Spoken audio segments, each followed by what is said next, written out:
Good morning students. कैसे हैं आप सब? होप सो आप सबकी टैलेंट टेक्स की तैयारी बहुत अच्छी चल रही होगी। So I doctor Kajal Bodhwani is again back with your PYQs of talent tex. आज हम क्लास 8 का लास्ट ईयर का paper that is talent tex 2025 का पेपर सॉल्व करने वाले हैं। तो आइए देखते हैं क्लास 8 का लेवल कैसा है। चलिए स्टार्ट करते हैं। Starting with the question number 31। Frogs and earthworms can breathe through their skin. हमें पता है frogs and earthworm cutaneous respiration कर सकते हैं, यानी कि यहाँ पे किसकी बात कर दी है? क्यूटेनियस रेस्पिरेशन की। The skin of both the organism is, कि उन लोगों की स्किन कैसी है? अगर क्यूटेनियस रेस्पिरेशन करना है यानी कि डिफ्यूजन इजीली होना चाहिए, यानी कि इजीली गैसेस पास हो सके, तो उसके लिए उनकी स्किन कैसी होती है? Moist and slimy. जब जाके मॉइस्ट एंड स्लाइमी होगी तब जाके डिफ्यूजन इजीली होगा, यानी कि गैसेस इजीली ट्रैवल कर सकती है। तो our answer will be first, that is moist and slimy layer. Clear? Moving to the next. Read the following statements carefully and identify whether they are true or false. हमें एक एक statement को पढ़ के बताना है कि कौन सी ट्रू है और कौन सी फॉल्स है। तो अब हम देखें first option, 3-chambered heart ensures complete separation of oxygenated and deoxygenated blood। अगर हम 3-chambered heart की बात करें तो हमें पता है कि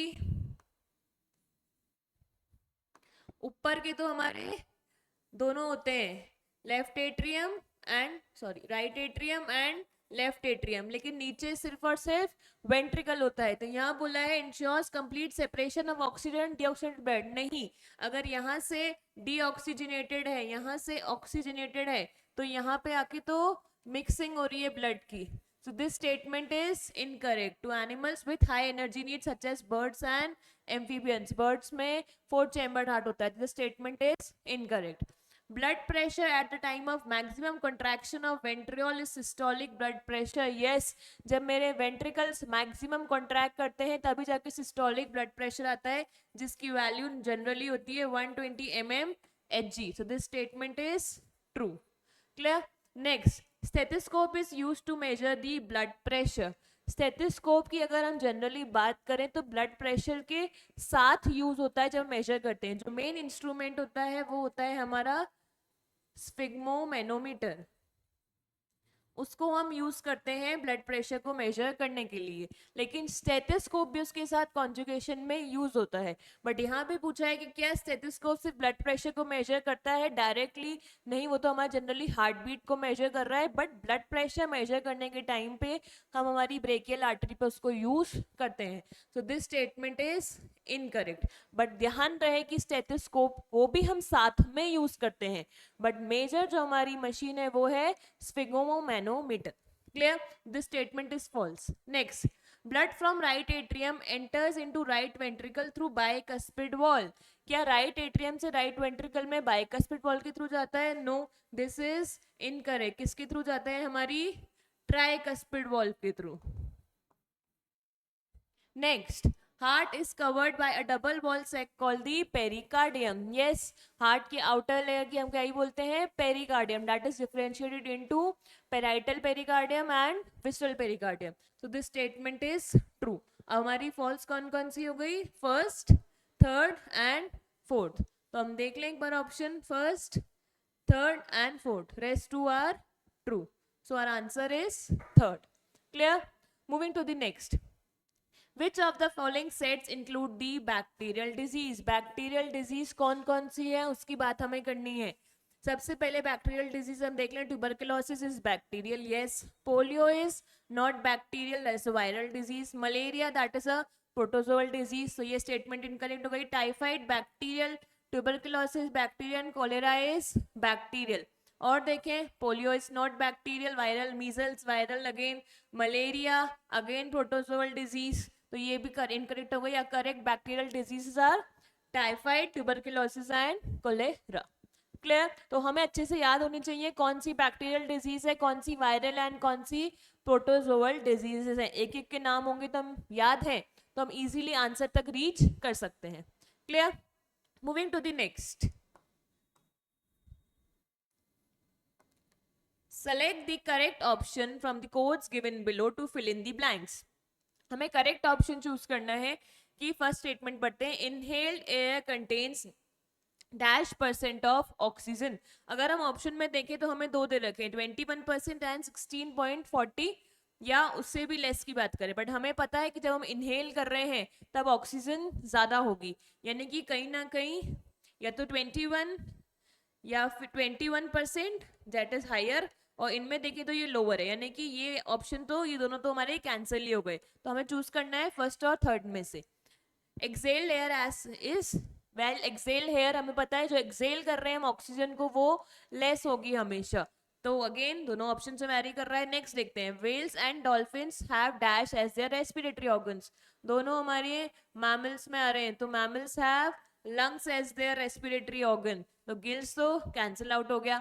next, in the absence of oxygen, यानी कि एनएरोबिक रेस्पिरेशन की बात कर रहे हैं हम लोग, एनएरोबिक रेस्पिरेशन में हमारा क्या प्रोड्यूस होता है, स्केलेटल मसल की बात कर रहे हैं, वहां पे हमारा पायरुवेट से यानी कि ग्लाइकोलाइसिस साइकिल से क्या कन्वर्ट होता है, lactic acid plus 2 ATPs, that is in the form of energy. तो मेरा क्या प्रोड्यूस हो रहा है, lactic acid and energy, answer क्या हो जाएगा, थर्ड।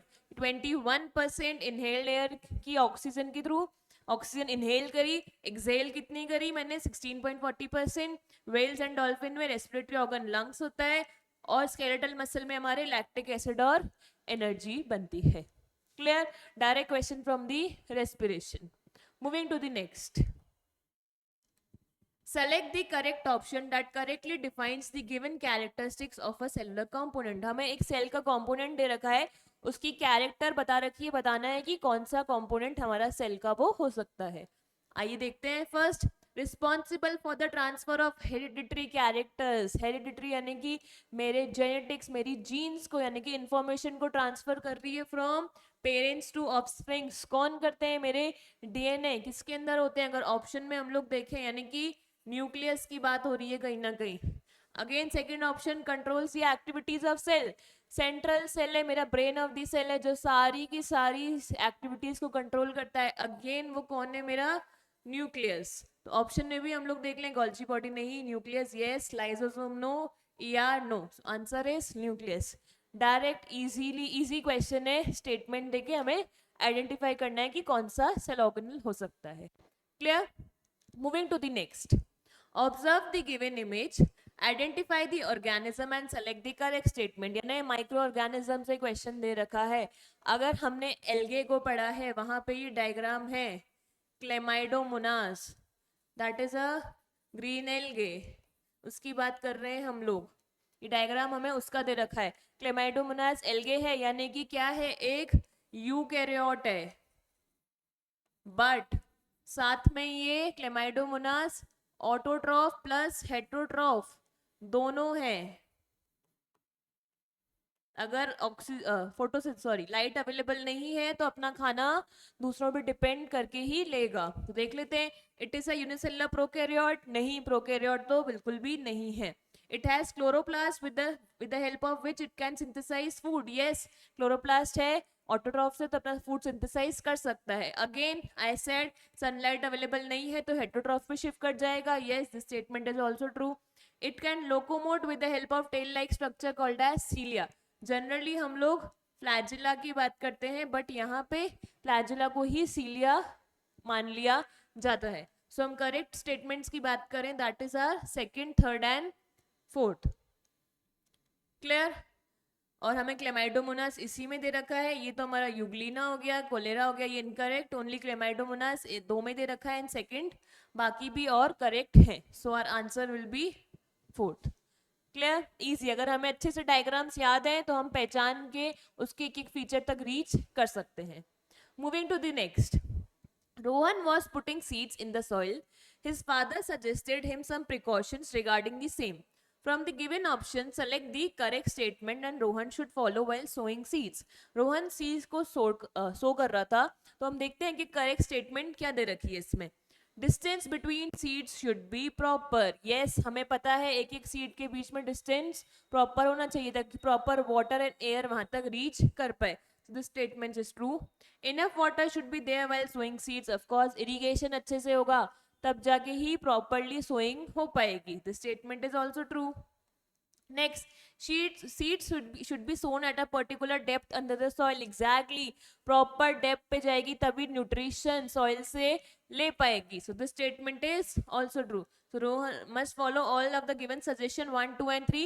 Yes, सारे ही suggestions उसको follow करने चाहिए तब जाके proper sowing हो पाएगी. Clear? Moving to the next. Given below are some steps involved in the process of exhalation. Highlighting what क्या है मेरे exhalation के steps बता रखे हैं. Arrange them in proper order.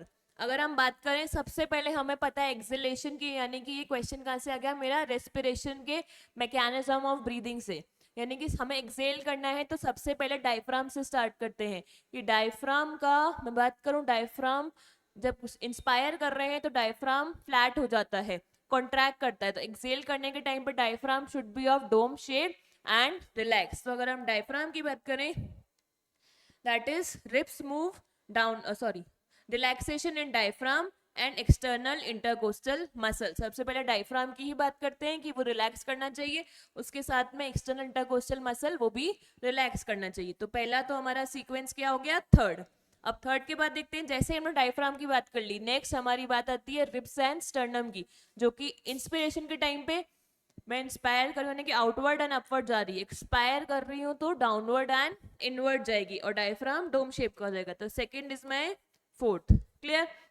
Next, जैसे ही रिप्स डाउनवर्ड जाएंगी स्टर्नम भी अंदर जाएगी तो उससे वॉल्यूम मेरी डिक्रीज हो जाएगी. वो तो second is, next is second, volume of thoracic cavity decreases. जैसे ही volume decreases pressure inside the lungs increases, यानी कि अंदर ज्यादा है बाहर कम है. तो उसके बाद सेकंड ऑप्शन क्या हो जाएगा मेरा, नेक्स्ट ऑप्शन इज फिफ्थ. उसके बाद जैसे ही प्रेशर अंदर ज्यादा बाहर कम, यानी कि air will move from high to low pressure, यानी कि air will move outside the body, that is air rushes outside the lungs. So next will be first. Clear? अब हम ऑप्शन देख लें, third fourth second fifth first. Third fourth second fifth first हमारा third option में दे रखा है. Clear? Easy question. हमें एक एक स्टेप पता है कि हम कैसे स्टेप बाय स्टेप चलते हैं इनहेलेशन और एक्सहेलेशन में, तो हम आंसर तक रीच कर सकते हैं. Clear? Moving to the next question 39. Stuti observe the cells of tradescantia leaf under the microscope. हमें लीफ पता है, यानी कि कहीं ना कहीं मीजोफिल सेल्स की बात हो रही है. She noticed several small green colored structure. Green colored हमारे कौन से होते हैं, हमारे अगर हम लोग प्लास्टिड्स की बात करें तो प्लास्टिड में chloroplast, that are green structure which help in photosynthesis. हमें पता है कि हमारे जो क्लोरोप्लास्ट है वो ही ग्रीन कलर के होते हैं, बाकी क्रोमोप्लास्ट डिफरेंट कलर देता है एंड लुकोप्लास्ट कलरलेस होते हैं. तो देखते हैं which of these are green colour structure known as vacuole, no. Nucleus, no. Mitochondria, no. Chloroplast, yes. Easy question. Green colour hint दे दी, प्लस साथ में लीफ में भी मिल रहे हैं मीजोफिल सेल्स में, तो क्लोरोप्लास्ट ही होंगे. Clear? Moving to the next question.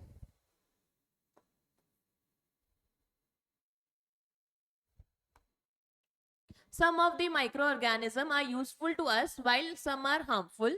Yes, from the given list sort out useful and harmful. हमने पढ़ा है microorganism can be friends also, that is useful, और foe यानी कि harmful. तो हमें इनमें से बताना है कौन से यूजफुल एंड कौन से हार्मफुल है. अगर मलेरिया की बात करें यानी कि डिजीज कॉज कर रहा है तो ये मेरे लिए हार्मफुल हो गए. हम एक बार टेबल बना लेते हैं यहाँ पे हार्मफुल एंड यूजफुल की. हार्मफुल की मैं बात करूं यानी कि मलेरिया डिजीज कॉजिंग है, प्रोटोजोआ एक काइंड का. कर्ड प्रिपरेशन लैक्टोबैसिलस यूजफुल है मेरे लिए, तो curd preparation is useful. Next बात करें हम लोग cleaning the environment, again decomposition हो रहा है तो मेरे बैक्टीरियाज यहाँ पे यूजफुल है.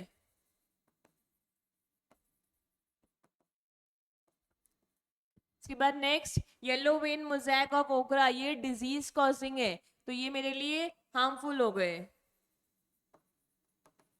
Next production of vaccine, vaccine useful होती हैं, हमारी डिजीज को प्रिवेंट करती है, so vaccine are also useful. And next food spoiling, that is a harmful activity कि मेरा खाना खराब हो जाएगा, दैट इज हार्मफुल. अब हम ऑप्शंस देख लें एक बार. यूजफुल मेरे कौन कौन से हो गए? Second, third and fifth. Second, third, this is fourth, this is incorrect. Second, third, fifth, and harmful are first, fourth and sixth. The first, fourth and sixth. So answer is second. Clear? बहुत easy कि हमें पूरे बाहर के main topic से ही question उठा के दे दिया माइक्रो ऑर्गेनिज्म के. Next question 41. Statement 1, bacteria, blue green algae are the example of prokaryote. Yes, हमें पता है कि बैक्टीरिया और ब्लू ग्रीन एल्गे प्रोकैरियोट्स होते हैं, यानी कि प्रिमिटिव टाइप ऑफ जिनका न्यूक्लियस वेल डिफाइंड नहीं होता है. सो this statement is correct. Prokaryotes have a well-defined nucleus with a nuclear membrane. No, prokaryotes के पास well-defined nucleus नहीं होता, plus nuclear membrane भी absent होती है. So this statement is incorrect. तो हम देखें, statement 1 is correct and 2 is incorrect. Direct question, a very easy one. Clear? Moving to the next. Given below is a food chain. Food chain से question दे रखा है. Plant है, उस rabbit ने plant को खाया, fox ने rabbit को खाया, and lion ने फॉक्स को खाया. अब हमें दे रखा है what would happen if the number of fox decreases. यानी कि अगर फॉक्स डिक्रीज हुआ तो हमें पता है कि उसको कौन खा रहा है? लायन. तो अगर फॉक्स यानी कि डेथ हो गई, उनके नंबर कम हो गए, तो उसकी वजह से लायन का नंबर भी कम होगा क्योंकि उसको फॉक्स खाने को नहीं मिलेगा. अब फॉक्स कम हो रहा है तो जो जिसको ये खा रहा था उसका नंबर बढ़ जाएगा. यानी कि रैबिट को ये खा रहा था तो रैबिट का नंबर बढ़ जाएगा. क्योंकि मेरे फॉक्स कम हो रहे हैं तो रैबिट को खाने के लिए कम फॉक्स हो गए, तो अब रैबिट अपना नंबर बढ़ाते जाएंगे. तो ऑप्शन देखते हैं. The number of rabbit would increase. Yes. Number of lion would decrease. Yes. Number of rabbit would decrease. No, it will increase. So answer is both 1 and 2. Clear? Again बहुत ज्यादा इस सवाल की बेसिक, अगर हमारा एक का नंबर कम हो रहा है तो उसको जो खा रहा था उसका भी नंबर कम हो जाएगा, लेकिन वो जिसको खा रहा था उसका नंबर बढ़ जाएगा. Clear? Moving to the next. Identify the parts label as A, B, C and D. अब हम एक एक पार्ट को देखें. अगर हम लोग ए की बात करें, यानी कि मेरा ये सेंटर में स्फेरिकल लाइक स्ट्रक्चर, ये न्यूक्लियस दे रखा है, तो न्यूक्लियस का स्फेरिकल स्ट्रक्चर इज न्यूक्लियोलस, जो कि स्फेरिकल सेंट्रल में होता है. अब हम बी की बात करें तो हमें ये थ्रेड लाइक स्ट्रक्चर्स दिख रहे हैं ये सारे. तो ये क्या हो गया हमारा? ब्री, दैट इज क्रोमैटिन. जब मेरा सेल डिवाइड नहीं करता है तो ये थ्रेड लाइक स्ट्रक्चर्स क्रोमैटिन होते हैं, जो कि बाद में क्रोमोसोम्स में कन्वर्ट हो जाते हैं. उसके बाद सी हमें दिख रहा है, ये न्यूक्लियर मेम्ब्रेन आउटर लेयर दिखा रखी है, यानी कि ये न्यूक्लियर एनवलप की बात कर रहे हैं हम लोग. नेक्स्ट डी, यानी कि ये साइटोप्लाज्म जैसा, यानी कि न्यूक्लियस में कौन होता है? Cytoplasm, that represents my nucleoplasm. तो एक बार ऑप्शंस में देख लें हम लोग. A is nucleolus, B is chromatin, ये तो गलत हो गया. न्यूक्लियस, ए न्यूक्लियर एनवलप, गलत. सी क्रोमैटिनेट, ये भी गलत, ये भी गलत. तो एक बार इसको देखें. A nucleolus, B chromatin, C nuclear envelope and D is nucleoplasm. हम एक एक ऑप्शन को चेक करते हुए चलेंगे तो हम इजीली आंसर तक रीच कर जाएंगे. हमें पता होना चाहिए कि बाकी के सारे ऑप्शंस भी गलत क्यों हुए. Clear? Moving to the next. Question 44. Higher plants have specialized tissues for transport of different substances. The vascular tissue for transport of water and minerals as P.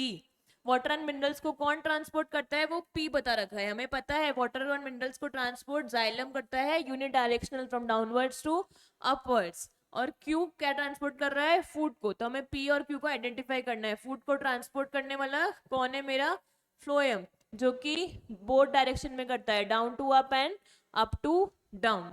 तो हमें पी एंड क्यू को identify करना है. Xylem cock, no, cock xylem, phloem xylem, P Q line से है तो it is xylem and phloem. अब confuse करने के लिए उन्होंने रिवर्स कर दिया, तो हमें पता होना चाहिए पी तो जाइलम है, पहले पी पूछा है फिर क्यू फ्लोएम है. Clear? Moving to the next question 45. Dead plants and animals, fallen leaves, leftover food material, rot after some days. यानी कि ये किसकी बात कर रहा है? डिकम्पोजिशन की. यानी कि ऑर्गेनिक मटेरियल्स को ब्रेक डाउन करके हम सिंपलर में कन्वर्ट कर देते हैं. Which of these organisms would contribute in this process? हमें पता है डिकम्पोजिशन में हमारे बैक्टीरियाज एंड फंगाइस हेल्प करते हैं. तो हम ऑप्शन में देखें तो बैक्टीरिया करता है, यस. मशरूम एक फंगाई है, सो ये भी हेल्प करता है. क्लोरेला एल्गी है, ये हेल्प नहीं करता. So both 1 and 2. क्लियर. तो अब तक हमने देखा कि पेपर का लेवल तो बहुत ज़्यादा ही इजी था लास्ट ईयर का. सो जो इम्पोर्टेंट टॉपिक्स हैं वो हैं, हमें एक एक बैक्टीरियल डिजीज पता होनी चाहिए, माइक्रो ऑर्गेनिजम्स क्या इम्पोर्टेंट है, क्या हार्मफुल है पता होना चाहिए. उसके अलावा ब्रीदिंग आनी चाहिए, हमें अच्छे से ब्रीदिंग के सारे मैकेनिज्म्स आने चाहिए. ये सारे मेजर टॉपिक्स इन लोगों ने कवर किए हैं. सो होप सो आप सब अच्छे से प्रिपेयर कर रहे होंगे. Wish you all a very very good luck. Thank you.